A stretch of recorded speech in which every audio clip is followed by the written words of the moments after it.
All right, so I'm going to talk a little bit about some of the considerations for chemotherapy administration, safety, PPE, some of the setup stuff, and some considerations for the patient themselves.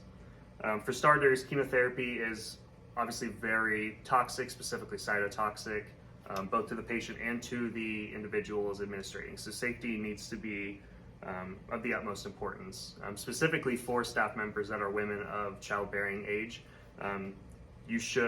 Everybody should sign basically a waiver that you understand the risks and you are agreeing to participate in chemotherapy administration. You should never let somebody at work tell you you're on the chemo team if you don't feel comfortable with it.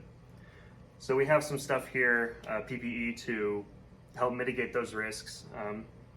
Of course, you're going to have your chemo grade gowns, gloves, an N95 mask,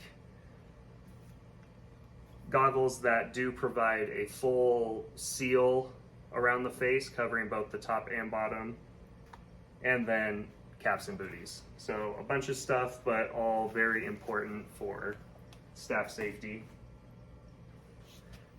For setup, typically we're doing one of two types of injections, either just a single injection off of a syringe with an extension line, or for larger drug dosages, we are using a Y connector with a fluid bag to provide fluids to the patients.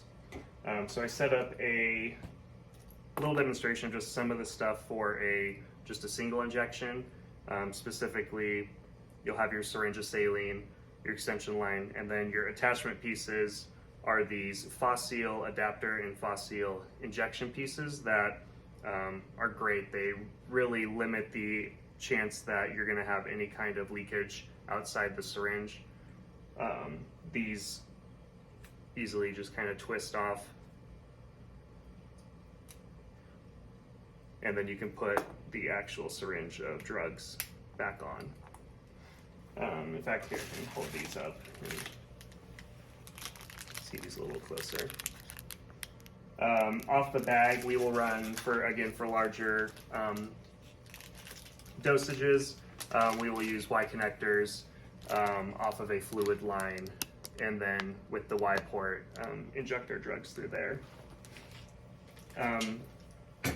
Other setup considerations, you want to make sure that you have your spill kit handy, of course, and make sure you're doing this in a isolated area away from other staff members, patients, that also has a chemo grade fan for ventilation to promote if aerosolization happens, that everything is safe. For the patient itself, this is our little lymphoma patient here. At Behring, we like to do our chemo admins in lateral recumbency using the saphenous vein. We find that we have better control of the patient and less chance that they're going to kick out or roll or anything that could get the catheter out of the dog. In terms of catheter placement, you want to be very confident in your placement. First poke, tape it in very tightly. That thing needs to not come out. If you poke and blow a leg, you cannot go higher. You need to use a different leg because any leakage is going to cause extravasation. For the patients themselves, we like to treat these patients as our babies. They're our chemo patients. We're seeing them on a weekly basis.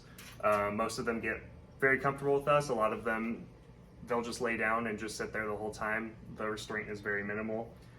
You want to use the right amount of restraint for the patient because it is a long injection time. You don't want to stress them out. For those CATs, more aggressive patients that you do get, chemical restraint is extremely warranted for these cases because you do not want anything to go wrong.